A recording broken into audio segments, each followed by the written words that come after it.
अस्सलाम वालेकुम। Welcome to इमराद। दोस्तों, बात आज हम करने जा रहे हैं पाकिस्तान नेवी की अमन 2025 एक्सरसाइजेज को लेकर, जो कि 2025 की शुरुआत से ही बिल्कुल कमेंस हो जाएंगी। इस एक्सरसाइज में तकरीबन 50 के करीब दुनिया की मुख्तलिफ कंट्रीज हिस्सा ले रही हैं और पाकिस्तान की हिस्ट्री की one of the largest exercises हैं।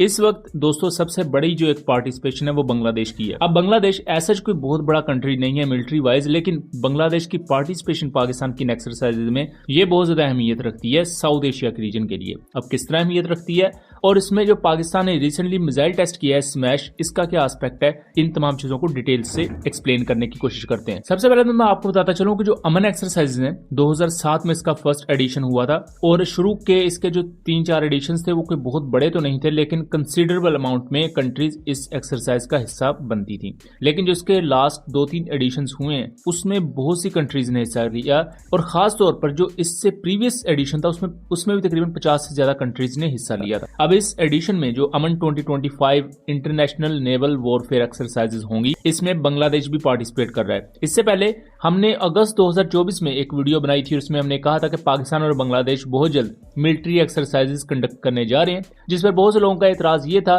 कि ये तो नामुमकिन है, क्योंकि माजी में भी बांग्लादेश कभी पाकिस्तान की मिलिट्री एक्सरसाइजेज में नहीं आया, क्योंकि बांग्लादेश अपने आप को ज्यादा अलाइन करता रहा है इंडिया के साथ और इंडिया के साथ ज्यादा दोस्ती होने की वजह से पाकिस्तान हमेशा से नजरअंदाज होता हुआ चला आया है। और यही वो वजह थी जिस पर बहुत से लोगों का एतराज भी था कि ये खबर झूठ है या इसमें कोई सच्चाई नहीं है। तो बहरहाल सच्चाई आप लोगों के अब सामने है।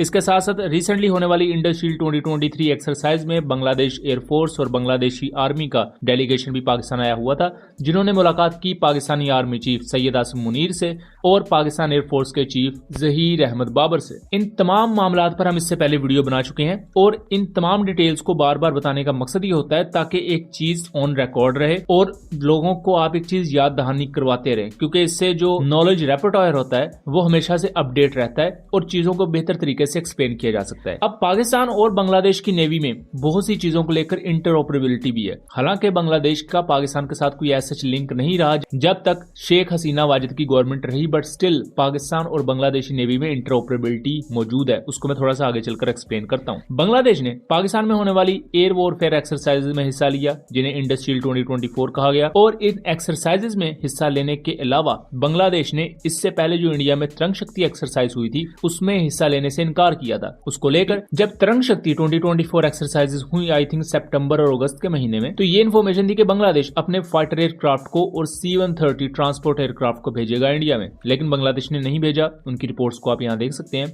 ये इंडिया के लिए एक सेटबैक था, एक बड़ा इत्तेहादी जो इंडिया का हमेशा से रहा है। लॉजिस्टिकली इंडिया को हमेशा से जरूरत रही है, स्ट्रेटेजिकली इंडिया को जरूरत रही है, क्योंकि बांग्लादेशी पोर्ट्स और उसके बियॉन्ड अगर सरहदों को देखें तो चारों तरफ इंडिया ही इंडिया मौजूद है।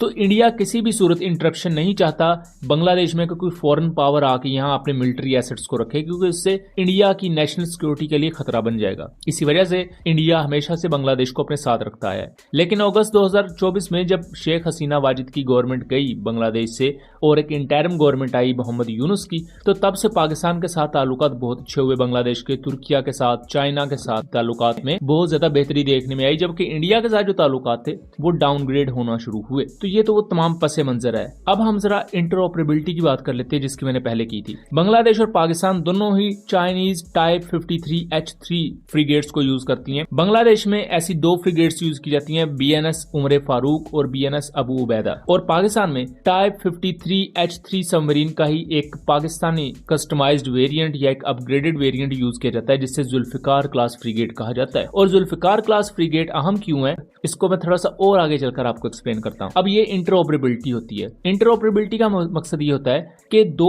कंट्रीज ऐसे इक्विपमेंट को यूज कर रहे हैं जो एक दूसरे के साथ कनेक्टेड है या मेल खाते हैं, क्योंकि इससे क्या होता है कि एक मुल्क दूसरे को बेहतर तरीके से ट्रेनिंग प्रोवाइड कर सकता है, क्योंकि दोनों तो सेम किस्म की चीजें यूज कर रहे हैं। इसके साथ साथ पाकिस्तान ने जो recently smash supersonic antiship ballistic missile test किया है, ये भी पाकिस्तान ने जुल्फिकार क्लास फ्रिगेट से ही टेस्ट किया है। इवन दो कि जुल्फिकार क्लास फ्रिगेट कोई बहुत ज्यादा हाईटेक या बहुत ही ज्यादा न्यू फ्रिगेट नहीं है, लेकिन कंसिडरेबल हद तक बहुत अच्छी फ्रिगेट है जो कि ऑपरेशनल ड्यूटीज को बखूबी सरंजाम देती है। और इसके साथ साथ बांग्लादेश को अगर साइड पर भी करें तो तकरीबन 50 के करीब और मुल्क भी हैं जो हिस्सा ले रहे हैं। पाकिस्तान नेवी इस वक्त आर्मी या एयरफोर्स की तरह एज सच कोई डिफेंस एक्सपोर्ट्स तो बहुत बड़े पैमाने पर नहीं करती, लेकिन पाकिस्तान नेवी इस वक्त जो बहुत अच्छा काम कर रही है वो सेल्फ रिलायंस पर है कि मुख्तलिफ जो प्रोजेक्ट्स हैं उनको अपने मुल्क में लेकर आना, ट्रांसफर टेक्नोलॉजी के तहत चीजों को अपने मुल्क में तैयार करना, जैसा कि टाइप 39 सबमरीन, उसके साथ साथ बाबर क्लास शिप्स को भी पाकिस्तान अपने मुल्क में तैयार कर रहा है ट्रांसफर टेक्नोलॉजी के तहत, जबकि इसकी कुछ शिप को तुर्किया बना के देगा पाकिस्तान को। तो जो पहला स्टेप होता है वो सेल्फ रिलायंस की तरफ होता है। इस तरह जो एंटी शिप डोमेन में पाकिस्तान के जो बड़े